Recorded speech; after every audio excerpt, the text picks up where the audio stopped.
तो नमस्कार, स्वागत है आज के वीडियो में फिर से आपका। और आज हम फिर दीपक जी के साथ हैं और दीपक जी कुछ प्रश्न और पूछना चाहते हैं, तो उन पे ही हम आज चर्चा करेंगे उनके प्रश्नों के आधार पर। तो दीपक जी बताएंगे आप अपना प्रश्न। तो अविनाशी जी, मेरा आपसे पहला प्रश्न ये है कि जैसे हर व्यक्ति अपने आध्यात्मिक यात्रा में लगा हुआ है और जैसे हम लोग मनुष्य एक सामाजिक प्राणी है, तो वो एक परिवार बनाकर रहता है या किसी न किसी एक कुल में जन्म लेता है और वो कुल भी अपने लिए खुद से चुनता है। तो इस संदर्भ में मेरा सवाल ऐसा है कि जैसे कोई व्यक्ति ध्यान को उपलब्ध हो जाता है या अपनी यात्रा पूरी कर लेता है तो उसका प्रभाव उसकी पत्नी पर या उसके बच्चों पर और उसके बाद उसकी पूरी फैमिली ट्री पर, जितने उसके पूर्वज रहे हैं जो अशरीरी हैं या शरीरी हैं, दोनों तरीके से उन पर क्या प्रभाव पड़ता है उसका? देखिए, अगर कोई व्यक्ति ध्यान को उपलब्ध हो जाता है तो वो व्यक्ति ध्यान को उपलब्ध भी तभी हो पाता है जब उसकी फैमिली ट्री का डीएनए इस तरह का रहा होता है। अगर मैं कहूँ कि मैं ध्यान को उपलब्ध व्यक्ति हूँ तो कहीं न कहीं मेरे पूर्वज, मेरे एंसेस्टर इस मार्ग में चले होंगे। इसीलिए मैंने ये गर्व चुना। मैंने अपने माता पिता को अपने लिए एक माध्यम बनाया, इसीलिए बनाया क्योंकि उनकी भी कहीं न कहीं यात्रा आगे बढ़ी हुई है और वो इसी मार्ग में हैं, इसलिए मैंने उनको चुना। ठीक है, पहली बात तो ये है कि मैं किसी ऐसे परिवार में नहीं पैदा हो सकता जिनका क्रिमिनल रिकॉर्ड हो, जो लालची हों, धूर्त हों, छली हों, कपटी हों, धन के लिए जीते हों, संसार के लिए जीते हों। ऐसे माता पिता को मैं अपने लिए नहीं चुन सकता। इसका अर्थ क्या हुआ? इसका अर्थ ये हुआ कि जो आपके माता पिता बने हैं उनकी इस अध्यात्म में, ध्यान मार्ग में कोई न कोई यात्रा किसी न किसी प्रकार से पूरी हुई है। मैं अपना ही एग्जाम्पल आपको बताता हूँ। मेरे पिताजी एक अद्भुत प्रकार के व्यक्ति हैं। मतलब वैसा व्यक्ति न मैंने आज तक सुना, न देखा, न जाना, न पहचाना। वो ऐसे अद्भुत हैं कि उनके अंदर कभी लालच बिल्कुल नहीं दिखाई देता है। कभी उनके अंदर लालच इतना गहरा प्रगाढ़ दिखाई देता है कि वो 1 रुपये ले लड़ जाते हैं, झगड़ जाते हैं, तो मैं कर बैठते हैं। कभी वो हज़ारों रुपये, लाखों रुपये की परवाह नहीं करते। ये विचित्र जो है चरित्र है। दूसरा, उनके अंदर एक प्रकार से भोलापन भी है बहुत ज़्यादा। दुनिया के छल, प्रपंच, कपट, चालाकी को वो नहीं समझ पाते हैं।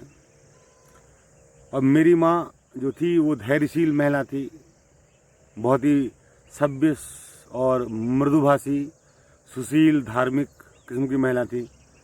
तो ये गर्भ मैंने चुना, इसीलिए चुना, तभी मैं उस खांचे में फिट हो पाया कि मैं यहाँ आ पाया। और अगला प्रश्न आपका था कि अगर कोई व्यक्ति ध्यान को उपलब्ध हो जाता है तो उसके परिवार में, उसकी बीवी, उसके बच्चों में क्या उसका असर पड़ता है।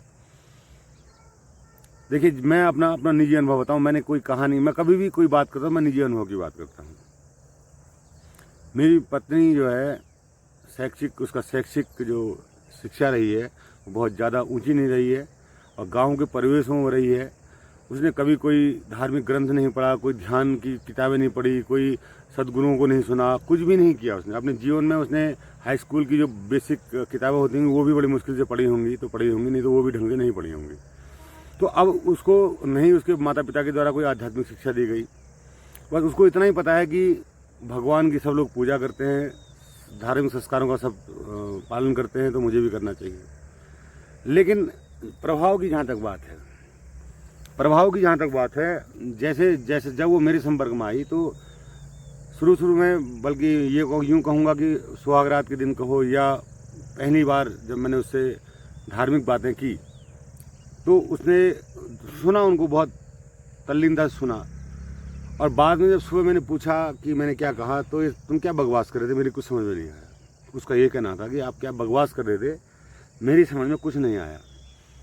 तो मुझे पहला आघात हुआ, आघात हल्का फुल्का कि मुझे यार इतनी गहरी बात की मैंने इससे, इतनी गूढ़ बातें मैंने इससे की और इसको समझ में नहीं आई। तब मुझे बाद में एहसास हुआ इस बात का कि मैं अगर किसी नवजात शिशु से, जो बोलना ही जानता है, मात्र बोलना जानता है, चलना जानता है, इतना ही मात्र जानता है, और उसको मैं ध्यान की गतिविधियों के बारे में बता रहा हूँ तो उसको क्या ही समझ में आएगा।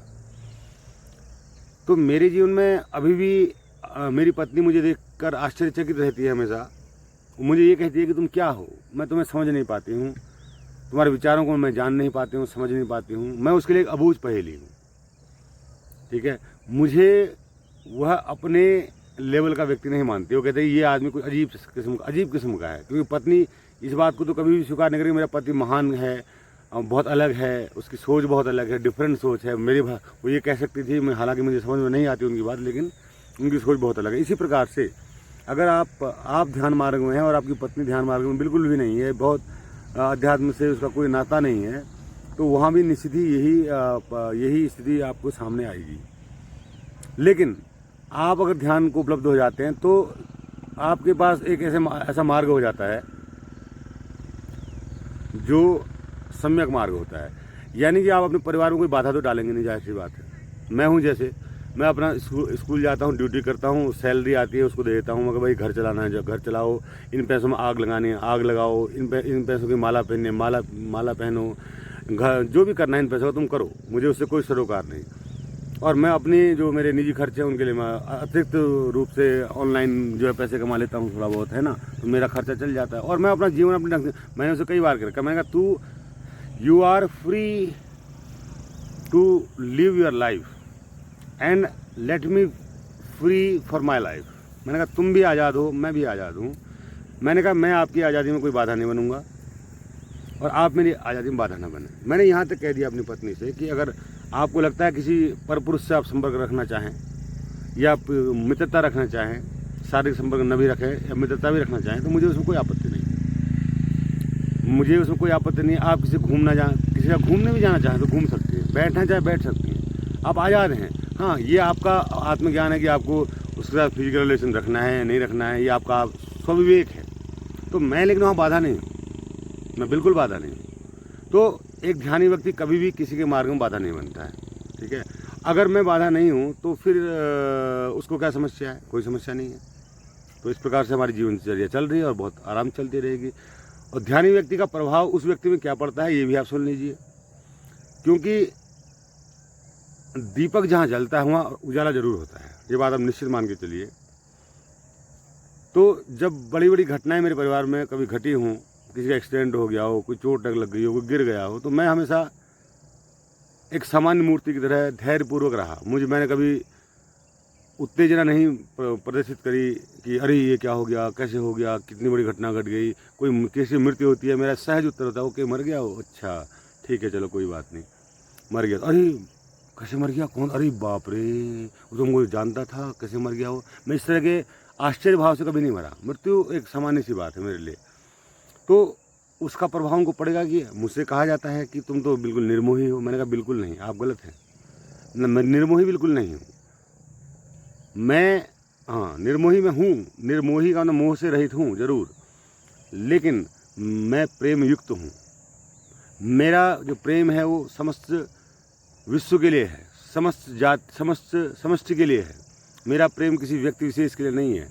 मैं जानवर से भी उतना ही प्रेम करता हूँ जितना मैं पेड़ से करता हूँ। जितना मुझे प्रेम एक घास की तिनके को देख के आता है, उतना ही प्रेम मुझे अपने बच्चों को देख के भी आता है। मेरे लिए उन दोनों में एक घास की तिनके और अपने बच्चे में कोई फ़र्क नहीं है।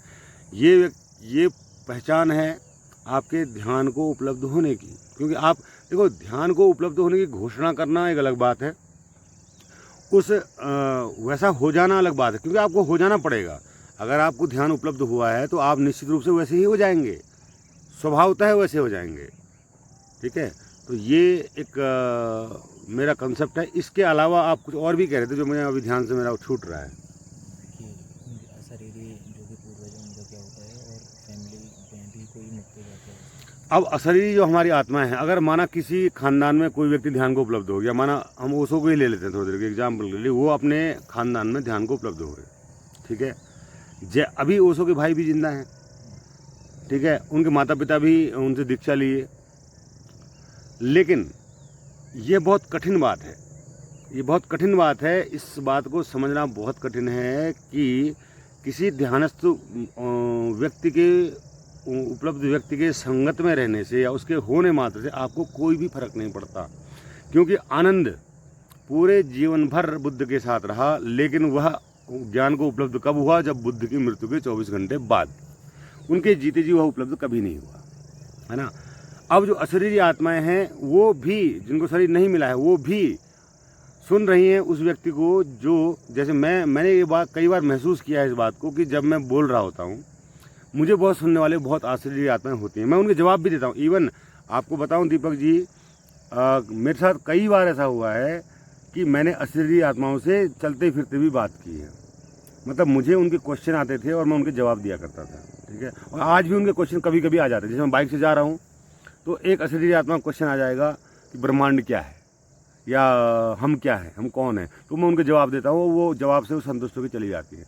और ऐसा ये क्रम जब मुझे ज्ञान उपलब्ध हुआ था, ध्यान उपलब्ध नहीं हुआ था, ज्ञान उपलब्ध हुआ था, जब मैं शमशान घाट में साधना में था तो मुझे ज्ञान उपलब्ध हुआ था, और ध्यान तो मुझे बहुत बाद में उपलब्ध हुआ, 40 साल की उम्र में लगभग। तो ज्ञान और ध्यान में फ़र्क है। अब ज्ञान उपलब्ध होने का मतलब कि आपके दिमाग से कई सारे जो बहुत बड़े प्रश्न थे, आत्मा होती है नहीं होती है, ब्रह्मांड का क्या है, भगवान होता है नहीं होता, इन प्रश्नों का समाधान मुझे शमशान घाट में मिल गया था। लेकिन मेरी आत्मा से मेरी जो पहचान है, मेरी चेतना से जो मेरी पहचान है, वो ध्यान करते करते मुझे 40वें साल में उपलब्ध हुई थी।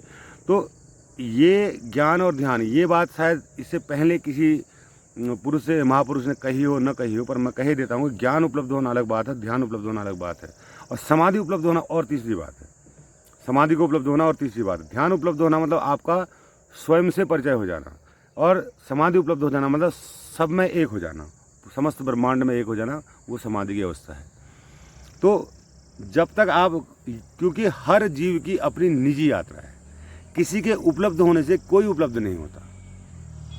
आप मेरे साथ जीवन भर रहिए दीपक जी, तो आपको गारंटी ये नहीं दे सकता कि आपको जो है जैसा मुझे अनुभव हो गया वैसा आपको अनुभव हो जाएगा, ठीक है। यह आपकी निजी यात्रा है और निजी प्रयास है, क्योंकि जो गांठें हैं, जो प्रश्नों की गांठें हैं, जो जन्मों से हमारे साथ चली आ रही हैं, वो गांठें कितनी गहरी गांठें हैं, उनको खोलने में आपको कितना समय लगेगा, यह आपके प्रयास पर निर्भर करता है, आप उनको कितना समझ पाते हैं, ठीक है। तो सबसे पहले तो खुद से प्रश्न करने पड़ते हैं, क्या मैं लालची हूँ, क्या मैं क्रोधी हूँ, क्या मैं कामी हूँ, क्या मैं मोह में पड़ने वाला व्यक्ति हूँ, क्या मैं अहंकारी हूँ, क्या मेरे अंदर अहंकार है। उन चीज़ों को आपने ऑब्जर्व करना पड़ता है, परिस्थितियाँ आने पर उनको देखना पड़ता है कि हाँ मेरे अंदर अहंकार भी है। क्योंकि अहंकार अगर आपको चेक करना है तो आपको, अगर मैं अभी आप यहाँ पर बैठे, मैं आपको 10-10 अच्छी गालियाँ सुनाना शुरू कर दूँ, उल्टी पुल्टी बातें करना शुरू कर दूँ, जिससे कि आपके अंदर चोट लगे, और उससे अगर आपको अगर मेरी गालियों का आपको कोई भी प्रभाव नहीं पड़ता, जैसी चेतना के मन की स्थिति आपकी अभी है वैसी मेरी 10-20 गालियाँ सुनने के बाद भी रहती है, तो उसका मतलब आपके अंदर अहंकार नहीं है। You can check yourself, ठीक है, तो आप चेक कर सकते हैं। उसी प्रकार से अशरीरी आत्माएं सुनती जरूर हैं, और वह इस बात के लिए लालायित होती है कि इस खानदान में मेरा जन्म पुनः हो। और मैं तो यहाँ तक कहता हूँ कि मेरी शादी कराने में भी अशरीरी आत्माओं का ही सहयोग रहा, क्योंकि मैं कहीं से कहीं तक नहीं जानता था कि मैं अपने पिताजी, मैं आपको अपनी कहानी में शायद पहले भी वीडियो में जिक्र कर चुका हूँ, मैं शादी करने के लिए नहीं बल्कि अपने पिताजी के एक फर्स्ट अपॉइंटमेंट लेटर लेने के लिए अपने जो है वहाँ उनके गांव में गया था, जहाँ मेरी ससुराल है। तो वहाँ से जो वहाँ में जब मैं गया तो एक संयोग ऐसा हुआ कि मेरे मुंह से कुछ ऐसे वचन निकल गए, तो जिसकी वजह से शादी टूट गई और शादी मुझसे हो गई।